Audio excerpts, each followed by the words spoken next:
함께 한 목소리로 읽겠습니다. 우리가 그를 전파하여 각 사람을 권하고 모든 지혜로 각 사람을 가르침은 각 사람을 그리스도 안에서 완전한 자로 세우려 함이니 이를 위하여 나도 내 속에서 능력으로 역사하시는 이의 역사를 따라 힘을 다하여 수고하노라. 아멘. 기도하겠습니다. 하나님, 오늘도 참으로 연애로 부족한 자기 아버지 주의 은혜로 하나님 말씀을 전합니다. 전화보다 더 귀한 생명들 앞에 참 진리의 말씀 조금도 끈이 없이 티 없이 전할 수 있는 은혜를 허락하여 주옵소서. 살아계신 하나님의 말씀이 친히 전해짐으로 말미암아 아버지 우리 모든 주 백성의 삶이 변화되고 하나님께 영광 돌리게 하여 주시옵소서. 아멘. 모든 걸 주께 맡겼고 감사하며 우리 주 예수님의 이름으로 간절히 기도하옵나이다. 아멘. 자, 일제시대 때 기독교에 대한 일제의 탄압, 물론 모든 방면에 있어서 탄압을 받았습니다만은 기독교에 대한 일제의 탄압도 아주 극심했죠. 그래서 신사참배를 거부하는 이들에게 고문도 강하고, 그렇죠? 여러 가지 어려움 속에 순교하는 일들도 생기다 보니까, 그래서 안타깝게도 도무지 해방이 올 것이라고 느껴지지 않고 소망이 생기지 않아서 그만 변절하는, 그래서 신사참배에 동참하는 그런 교회와 목회자들도 많이 있었죠. 그들 가운데 여러분 우리가 너무나도 잘 아는 주기철 목사님 끝까지 신앙을 잘 지키고 그 절개를 잘 지켰던 분으로 우리가 알고 있습니다. 주기철 목사님은 1936년 평양 산전현교회에 부임하셨는데 신사참배를 거부한 나머지 2년 만에 투옥이 되셨다고 합니다. 2년 만이니까 제가 이제 새진교회에 5년째가 되거든요. 그럼 벌써 요즘이라면 제가 벌써 감옥에 가 있는, 감옥에 가 3년째가 되는 그런, 얼마 사역도 하지 못하시고 이렇게 된 거죠. 그런데 노예를 비롯한 교단은 주기철 목사님이 신사참배하지 않고 우상 숭배하지 않고 버티는 것을 지지해주거나 격려해주거나 기도해주고 도와주는 게 아니라 도리어 목사님의 목사직을 파면했었습니다.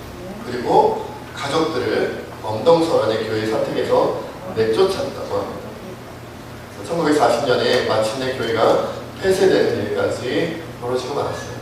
그래서 당시에 목사님의 부인이었던 오정모 사모님과 그리고 시어머니 주기철 목사님의 어머니죠. 그리고 내 아들과 함께 사택에서 쫓겨나서 거리로 내몰리는 그러한 고초도 함께 겪었다고 합니다. 뿐만 아니라 일제가 결국은 이 주기철 목사님을 굴복시키기 위해서 주기철 목사님을 고문하다가 도무지 그 절개를 버리지 않으니까, 신앙을 버리지 않으니까 나중에는 사모님까지 그리고 어머니와 아들까지 데리고 와서 사람들이, 가족들이 보는 앞에서 목사님도 고문을 하고 사모님도 고문을 하는 그런 끔찍한 일까지도 저질렀습니다. 결국 주기철 목사님께서는 여러분들 잘 아시는 것처럼 고문의 후유증으로 해방을 1년 앞둔 1944년 4월 21일 밤 9시에 순교하고 말았습니다. 순교하셨어요. 조금만 더 버텼더라면, 1년만 더 버텼더라면 해방을 맞이하실 수 있었을 텐데 그만 안타깝게도 해방을 맞이하지 못하고 먼저 가시고 말았던 것이죠. 그러나 지금도 여러분 우리 한국교회가 우리 한국교회의 믿음을 지키고 신앙을 지킨 분으로, 신앙의 절개를 지킨 분으로 우리가 누구를 기억합니까? 주기철 목사님을 기억함으로 다시금 한국교회에 그분의 신앙이 부활했다, 이렇게 볼 수도 있지 않을까 그런 생각을 해봅니다. 제가 지난 금요일, 그러니까 그저께 말고요, 일주일 전 금요일부터 우리 아동부 어린이들을 대상으로 배워키 아동부 제자훈련을 시작했습니다. 금요일에 저녁 7시에서 8시까지 제자훈련을 했다고 말씀드리는 그 표정들이 다 좋으시네요. 우리 어린 아동부 아이들을 대상으로 제자훈련을 시작을 했어요. 1시간 동안 제자훈련을 합니다.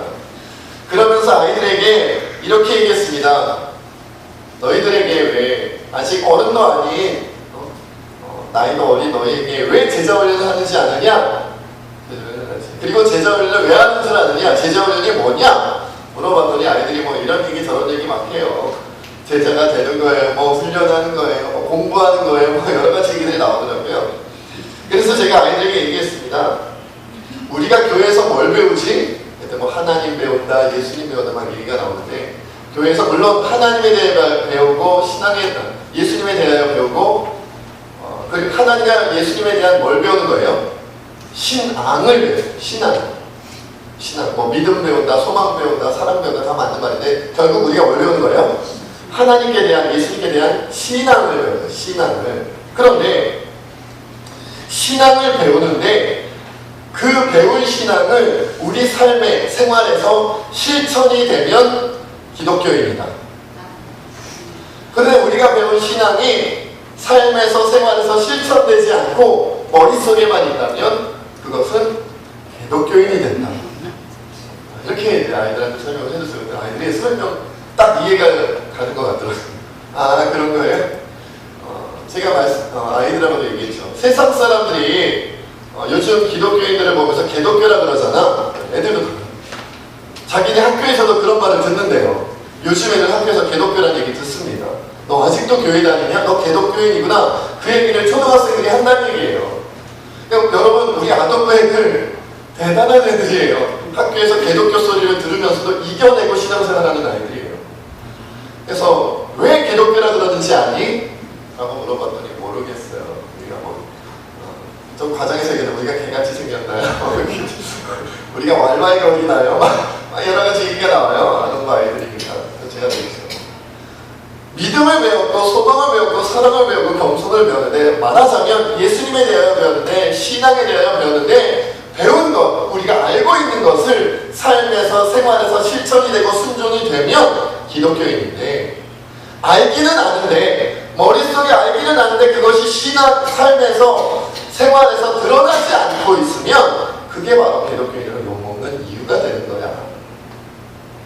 겸손하라고 했는데 겸손하지 않으니까, 믿음을 가지라고 했는데 믿음을 갖지 않으니까, 사랑하라고 했는데 사랑하지 않으니까, 용서하라고 했는데 용서하지 않으니까, 그래서 겉으로는 기독교인이라고 하지만 속으로는 기독교인이 되는 거야. 그렇게 아이들에게 가르쳐줬습니다. 그래서 제자훈련은 왜 하냐면 배운 것을 삶으로 실천하는, 훈련하는 거야. 연습하는 거야.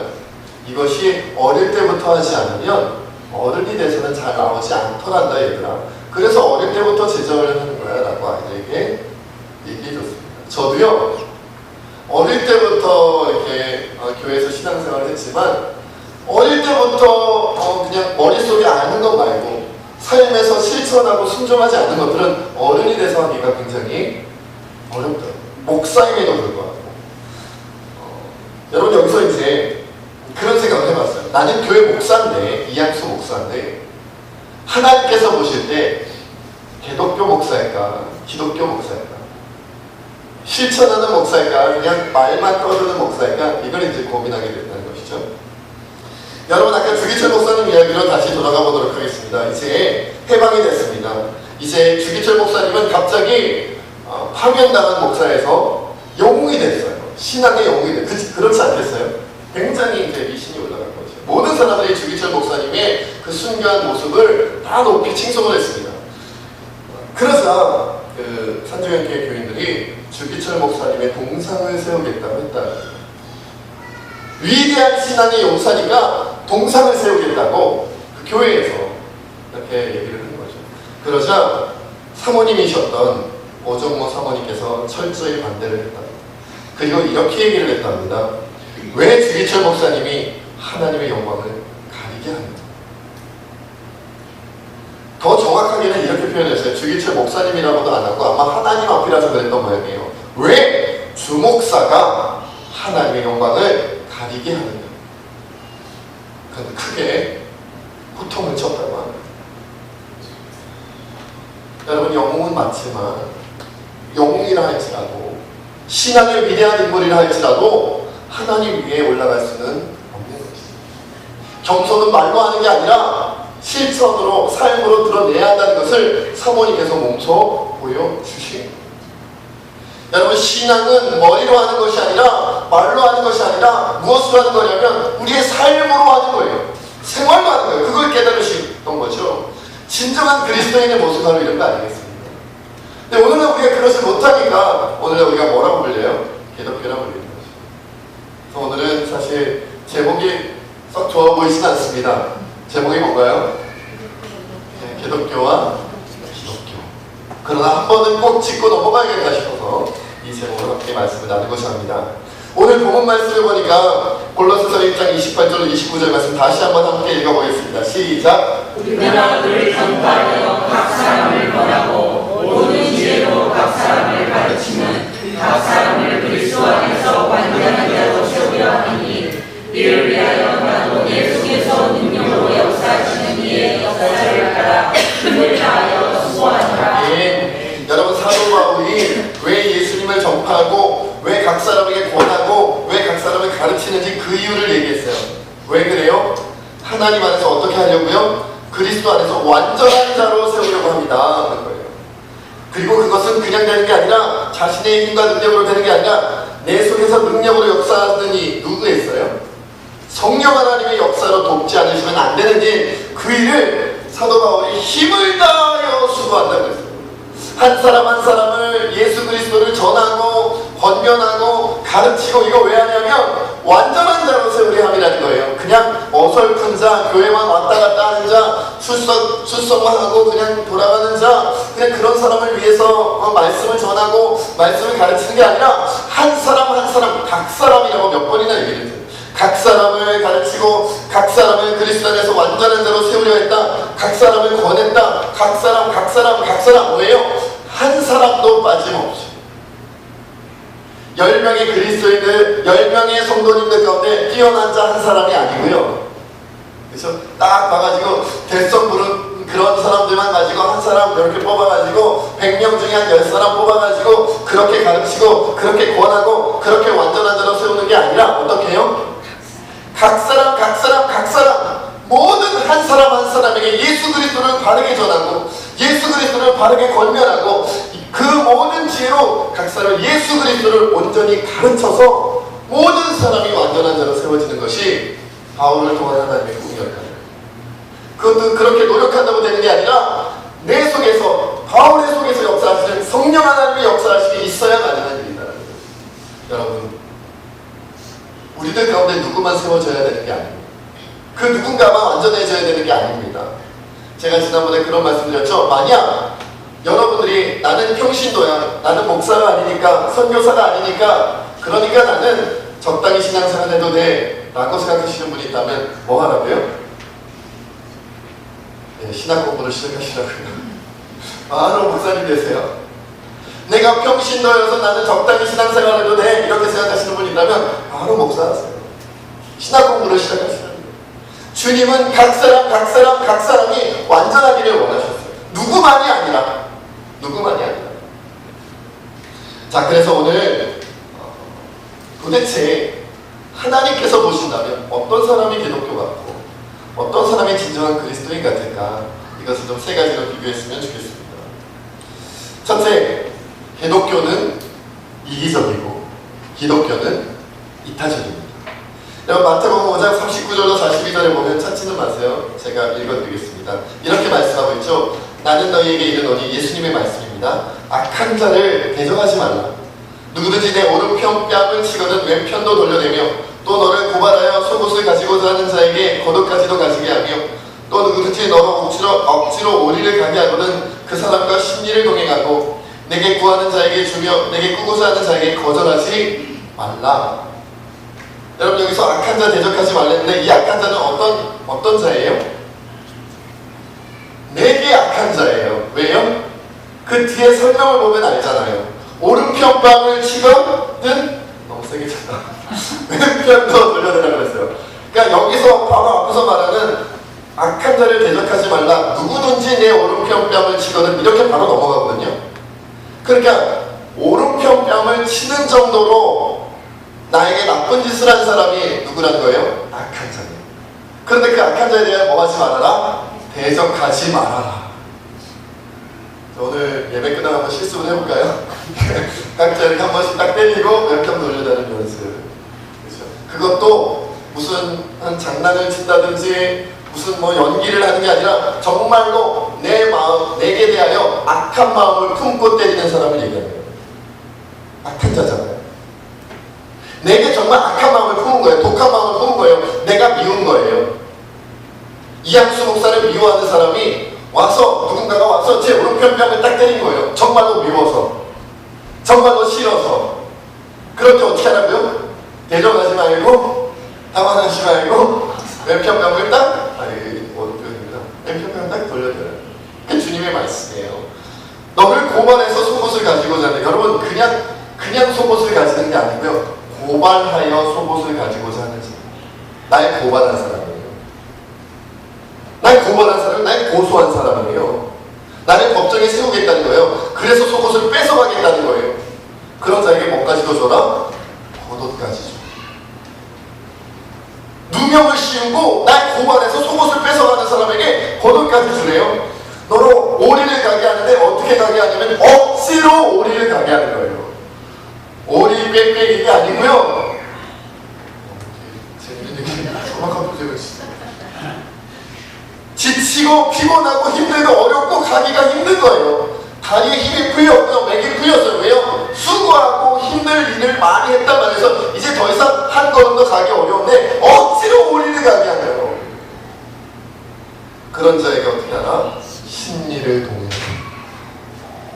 그리고 마지막으로 뭐예요? 너에게 구하는 자에게 주어라. 너에게 구고자 하는 자에게 거절하지 말라. 이 말은 뭐예요? 다 줘라. 그냥 다 줘라. 그냥 다 줘라. 구워주는 게 싫으면 그냥 줘라. 그냥 줘라. 주라는 말은 뭐예요? 주고 나서 뭐 하라는 거예요? 잊어버리라는 거예요. 내가 빌려줬다는 사실, 내가 주었다는 사실 잊어버리라는 거예요. 기억하고 있으세요? 그러면 그리스도인 낫지 못하다는 거예요. 잊어버리는. 여러분 아무리 멋진 말을 하고 이 내용을 다 알아요. 제가 마태복음 5장 39절부터 42절 말씀 암송합니다. 암송. 목사님만 들어보세요. 나는 너희에게 이르노니 약한 애를 내득하지만 누구든 내 옷표 알아서 어쩔 건데요. 이 말씀을 암송해서 어쩔 건데요. 이 말씀을 기억해서 어떻게 할 건데요. 그것을 삶으로 드러내지 않고 생활만 드러내지 않는다면 그는 개독교예요. 원수를 사랑하려고 했는데 기억은 하는데 사랑하지 않는다면 개독교예요. 개독교는 뭐냐면 개라는 얘기예요. 개. 녹화하고 있죠 지금. 더 이상은 안 하겠습니다. 더 이상 험한 말이 나오면 이 녹화하는 제 이미지 표시입니다. 여러분 많이 모르더라도 삶으로 지켜야 기독교입니다. 아무것도 모르는데 원수를 사랑하라는 것, 창세기 1장 1절부터 요한계시록 마지막까지 아무것도 모르는데 딱 하나 알아. 예수님 믿고 구원받는다는 사실과 원수를 사랑하라는 말, 이 두 가지밖에 몰라요. 그런데 그것을 지키고 순종하면 그리스도인이에요. 성경 66권을 달달달달 외운다 할지라도 그 가운데 하나라도 제대로 삶으로 생활로 실천하지 못한다면 그는 기독교예요. 두 번째, 기독교는 성공지향적이고 기독교는 사명지향적입니다. 여러분 디모데후서 4장 1절로 4절 말씀을 제가 읽겠습니다. 찾지 마세요. 하나님 앞과 살아있는 자와 죽은 자를 심판하실 그리스도 예수 앞에서 그가 나타나실 것과 그의 나라를 두고 엄히 명하노니 너는 말씀을 전파하라. 때를 얻든지 못 얻든지 항상 힘쓰라. 범사에 옳은 참음과 가르침으로 경책하며 경계하며 권하라. 때가 이르리니 사람이 바른 교훈을 받지 아니하며 귀가 가려워서 자기의 사욕을 따를 스승을 많이 두고 또 그 길을 진리에서 돌이켜 허탄한 이야기를 따르리라. 주님이 뭐라고 말씀하시냐면 때를 얻든지 못 얻든지 말씀을 증거하래요. 사명을 감당하라는 거예요. 그런데 그 때를 얻든지 못 얻든지 항상 힘써서 말씀을 전하는 그때가 어떤 때냐면, 어떤 때이길래 이렇게 얻든지 못 얻든지 말씀을 전하려고 하는 거냐면, 사람들이 바른 교훈을 받지 않고 귀가 가려워서 자기 욕심을 따르는, 자기 욕심을 채워주는 거짓 스승을 따라가고, 그리고 그 길을 진리에서 돌이켜 허탄한 이야기를 따르는 그런 때예요. 진리일수록 안 듣는 시대가 온다는 거예요. 맞는 말일수록 듣기 싫어하는 시대가 온다는 거예요. 그런 때라서 때를 얻든지 못 얻든지 말씀을 전하라는 거예요. 가끔 그렇게 말씀하시는 분이 있잖아요. 전도하고 싶은데 아무도 안 들어요. 애들도 그래요. 애들도. 저희 한웅이도 초등학교 5학년 전에 한웅이도 그런 말을 해요. 교회에서 전도하려고 하면 애들이 너 아직도 교회 다니니? 넌 너무 열심히 다닌다? 그러다 이제 목사님 아들이라는 걸 알면 그래서 그렇구나. 목사 아들이니까 그렇지 뭐. 이러고 끝나는 거예요. 아빠 직업이니까 어쩌겠니? 너 참 안 됐다. 이런. 아빠 때문에 불쌍한 아이가 됐어요. 그렇죠? 요즘 분위기예요, 요즘 분위기. 여러분, 안 듣는 시대이기 때문에 듣는 사람들을 대상으로 복음을 전할 수가 없어요. 아무도 다른 교훈을 들으려 하지 않는 시대예요. 전부 다 자기 욕심을 채워주는 사람들의 말만 듣고 따라가는 시대예요. 그렇기 때문에 듣고자 하는 사람에게 복음을 전할 수가 없어요. 그러니까 복음 못 전하겠다는 얘기랑 똑같아요. 그럼 어떻게 해야 돼요? 내를 얻든지 못 얻든지. 여러분, 기독교인들은 세상의 관점에서 성공하고 싶어 합니다. 하나님께 칭찬받는 것 싫어하진 않지만 뭘 더 좋아하냐면 사람들에게 인정받는 것을 더 좋아합니다. 여러분, 둘 중에 하나 중에 어느 게 더 좋은지 보세요. 하나님이 칭찬하시는 것과 세상 사람들이 여러분을 부러워하는 것, 어느 것이 더 끌리세요? 네? 하나님 칭찬받는 게 세상 사람들이 부러워하는 것보다 더 좋으세요? 거짓말. 옛날 가요 가사에 그러면 거짓말이야 뭐 이런 노래도 있던데 음이 맞는지는 모르겠어요. 저는요, 솔직히요, 지금 당장 둘 중에 하나 솔직하게 저보고 정하라고 하면 전 사람의 인정받고 싶어요. 사람들이 저를 부러워했으면 좋겠어요. 그게 제 솔직한 마음이에요. 이런 마음이 있기 때문에 제가 회개 기도하는 거고, 이런 마음이 있기 때문에 하나님께 늘 기도해요. 솔직히요, 어저께 제가 한영이랑 같이 점심 식사를 했거든요. 여기서 이제 조금 한 10분 정도 걸어가면, 청담역 지나 10분 정도 걸어가면 이게 청담교회라고 있어요. 거기 결혼식이 있었어요. 어떤 목사님 아드님이 결혼식을 했거든요. 그래서 이제 어떻게 한영이랑 같이 식사를 하러 갔는데, 우리 정미혁 집사님 아드님이 한영이잖아요. 중학교 2학년짜리. 한영이가 저를 친하니까 그냥 친한 목사님 이렇게 생각했던 것 같아요. 그런데 그 교회를 갔더니, 결혼식에 갔더니 그냥 지나가는 분들마다 인사를 하니까 이분도 인사하고 저분도 인사하고 그냥 밥을 못 먹는 밥을 한 1, 2분 간격으로 계속 인사를 하는 거예요. 그랬더니 한영이가 저한테 뭐라고, 목사님 아는 사람이 생각보다 많네요. 날 평소에 어떻게 생각한 거니? 이런 마음이 들었지만 참았습니다. 여러분, 더 유명해지면 얼마나 좋을까요? 제가 어느 특정한 교회에 갈 때만 알아보는 게 아니라 그냥 이 교회 그저 문 밖에 나가기만 하면, 삼성동에 나가기만 하면, 오, 이양수 목사님이야, 어머, 세진교 목사님이다, 정말 잘생기신 막 이러면서 말씀이 그렇게 좋다면서 막 이러는 거죠.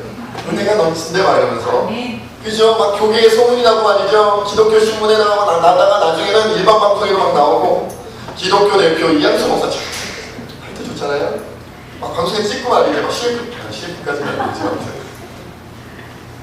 그것과 죽고 나서 하나님께 칭찬받는 것과 둘 중에 하나를 선택하라고 한다면 저는 솔직히 사람에게 인정받고 싶어요. 그게 더 재밌을 것 같아요. 지금 당장. 그게 끌려요. 그러고 싶어요. 솔직한 마음이에요. 솔직한 마음. 그리고 어느 날 갑자기 새신교회를 갑자기 그냥 불현듯 100만 명의 성도로 딱, 전세계에서 가장 큰 교회. 저분은 대단한 분이에요. 거의 하나님의 아들이야. 그러고 싶어요. 그래서 제가 기독교 기질이 있는 거예요. 성공하고 싶어요. 사람에게 칭찬 듣고 싶고, 사람에게 인정받고 싶어요. 그게 우리 마음이에요. 그래서 우리가 세상으로부터 기독교 소리를 듣는 거예요. 하나님이 칭찬하실 수만 있다면 제 이름은 묻혀도 좋아요. 저는 사라져도 좋아요. 저는 없어도 좋아요. 그래야 그리스도인이지. 때를 얻든지 못 얻든지, 사람들이 듣든지 아니 듣든지, 받아들이든지 아니 받아들이든지 간에 정말 하나님께서 원하시는 말씀, 참 진리의 말씀만 전하는 것, 그것이 그리스도인이지. 마지막으로 세 번째, 여러분, 우리가 기독교를 가를 수 있을 때, 분별할 수 있을 때, 기독교인은 종말을 두려워합니다. 그러나 기독교인은 종말을 기뻐합니다.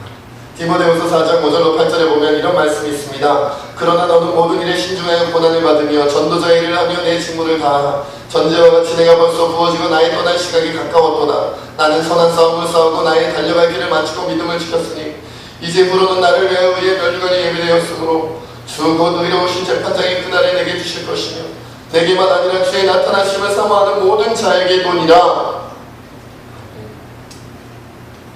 여러분, 세상의 성공을 추구하며 달려간 기독교인들은 종말이 오면 싫지요. 왜요? 세상에서 성공해 놓은 게 있는데 천국 가면 똑같아지면 어떡해요? 오히려 천국 가는데 자기가 낮아지면 어떡해요? 이 땅에서 낮게 봤던, 낮은 자로 봤던 그 누군가가 하나님께 인정받아서 높은 자가 되면 어떡해요? 이 땅에서 높은 자인 줄 알았던 내가 천국 갔더니만 하나님께 영광 돌리는 게 없어서 그만 낮은 자가 되면 어떡해요? 그러니까 기독교처럼 살아간 사람은 종말이 오는 게 싫은 거예요. 설령 지금 당장 성공하지 못했다 할지라도 적어도 이 땅에 있는 동안에 한 번은 인정받고 한 번은 칭찬받고 한 번은 성공해야 되니까 성공할 때까지 종말이 안 와야 되는 거예요. 우리 새집 교회 한 1000명 만들기 전에는 주님 오시면 안 돼요. 농담이었는데 그게 마음이라는 거예요. 종말이 두려워요. 왜냐하면 종말이 오면 내가 지금까지 추구했던 모든 것이 다 날아가 버릴까봐요. 다 없어져 버릴까봐요. 그것이 내가 기독교인이 가를 수 있는, 분별할 수 있는 중요한 기준이 되는 거예요. 그러나 진정한 그리스도인은 종말이 빨리 왔으면 좋겠어요. 여러분 생각해보세요. 저 북한의 지하교회에 있는 그 어떤 그리스도인이 있다면 찬송 소리도 제대로 내지 못하고 말씀도 제대로 내뱉지 못하고 정말 전도도 한번 제대로 하지 못하고 언제 한번 들키면 죽임당할지 모르니까 숨어서 기도하는 찬양하는 그들에게는 주님이 빨리 와서 이 고난과 고통을 씻어줬으면 좋겠을 거 아니에요. 여러분, 저희 이란의 아프가니스탄에 지금도 목숨 걸고 믿고 있는 그리스도인들은 주님이 빨리 와서 이 위기로부터 우리를 건져주셨으면 좋겠지 않겠냐 말이지요. 진정한 그리스도인은 종말이 빨리 왔으면 좋겠어요. 왜요? 그리스도인으로 지켜내기가 너무 어렵거든요. 그리고 주님이 다시 오셔서 종말이 와서 심판이 오고 시상이 오고 정말 하나님께서 내 모든 인생을 책임져 주시고 나의 모든 것을 기억해 주실 때 진짜 그리스도인, 진정한 그리스도인은 상급과 멸류관이 있는 걸 알잖아요. 그렇게 빨리 왔으면 좋겠어요. 여러분, 시험 공부를 많이 한 학생은 시험이 빨리 왔으면 좋겠죠. 그러나 시험 공부를 많이 안 한 학생은 시험이 빨리 안 왔으면 좋겠는 거예요. 그렇지 않나요? 저는 시험이 빨리 왔으면 좋겠다고 생각한 적이 없기 때문에 잘 모릅니다만 오늘은 잘 안 먹히네요. 정말로 이때를 하나님의 뜻에 맞게 잘 살아간 사람은 주님이 빨리 왔으면 좋겠는 거예요. 그러나 내 삶에 언제는 좀 부족해. 난 정말 하나님께 더 나가야 되는데 나가지 못하고 있어. 난 조금 더 순종해야 되는데 조금 더 순종하지 못하고 있어. 난 좀 더 하나님 뜻대로 살아야 되는데 그러지 못하고 있어. 이런 사람들은 빨리 주님이 오는 게 싫은 거예요. 천천히 오셨으면 좋겠는 거예요. 그냥 멀리 있었으면 좋겠는 거예요. 차라리 종말이 안 오면 좋겠는 거예요. 내가 죽지 않았으면 좋겠는 거예요. 그런 거 마음이 그렇잖아요. 여러분, 서울도에서 43년 동안 한센병, 쉽게 이해할 수 있도록 좋은 용어는 아니지만 쓰자면 문둥병이죠. 여러분의 이해를 돕기 위해서 문둥병이라고 표현하겠습니다. 죄송합니다. 문둥병 환자를 43년 동안 보살펴온 오스트리아인 수녀 2명이 있었다고 합니다. 이 두 분이 얼마 전에 편지 한 장 달랑 남기고 아무에게도 알리지 않고 도망치듯이 본국으로 가셨어요. 마리안 수녀라는 분은 1959년에 오셨고 마가레트 수녀님이라는 분은 1962년도에 소록도에 오셨다고 합니다. 40년이 넘도록 이 문둥병 환자들과 함께한 거예요. 그런데 새벽에 아무도 모르게 성을 떠나면서 편지 한 장, 사랑하는 친구 은인제게라는 편지 한 장을 놓고 가셨어요. 거기에 이런 내용이 있었답니다. 이제 우리가 나이가 들어 제대로 일을 할 수 없게 돼서 우리들이 있는 곳에 부담을 주기 전에 떠나야 한다고 동료들에게 이야기해 왔는데 이제 그 말을 실천할 때라고 생각했습니다. 부족한 외국인으로서 큰 사랑과 존경을 받아 감사하며 저희들의 부족함으로 마음 아프게 해드렸던 일에 대해서 용서를 빕니다. 이렇게 편지를 남겨놓고 두 수녀님이 도망가시 가셨습니다. 여러분, 두 수녀님은 문둥병 환자들이 말리는데도 약을 꼼꼼히 발라야 한다면서 보통 사람들이 약을 발라줄 때 쓰는 장갑도 끼지 않고 맨손으로患부에 상처를 내고 약을 발라줬다고 합니다. 그리고 오후에는 손수 죽을 쓰고 과자를 구워서 바구니에 담아들고 마을을 돌며 나눠줬다고 합니다. 그래서 소록도 사람들은 이 전라도 사투리를 쓰셨다고 해요. 전라도 사투리를 쓰시고 한글까지도 깨우치신 이 두 수녀님을 할매라고 부르면서 따랐다고 합니다. 꽃다운 20대의 소록도에 와서 70대가 되도록 수천 명 환자의 손가발이 되어 살아왔는데 이제는 기력이 쇠하여 그 일을 감당할 수 없게 된 것이죠. 그러나 이 두 분은 숨어서 하나님의 일을 하는 것이 옳은 것이 드러나면 안 된다고 생각해서 상이나 인터뷰를 번번이 돌려보냈다고 합니다. 10년 전에 오스트리아 정부로부터 훈장을 받았는데 그것도 본인들이 가지 않겠다 해서 오스트리아 주한 대사가 이 소록도까지 찾아와서 겨우겨우 줬다고 합니다. 그리고 병원 측이 회갑잔치를 마련해준다고 하니까 기도하러 간다고 하면서 피했다고 합니다. 그리고 심지어는 두 수녀님은 오스트리아 본국 수녀회가 생활비를 보내오면 이 생활비마저 그 환자들의 우유를 사주고 간식을 내주고 그리고 병이 다 나아서 성한 몸이 돼서 그 섬을 떠나는 사람들의 노잣돈으로 해결해줬다. 자신들 생활비마저 해줬다는 거예요.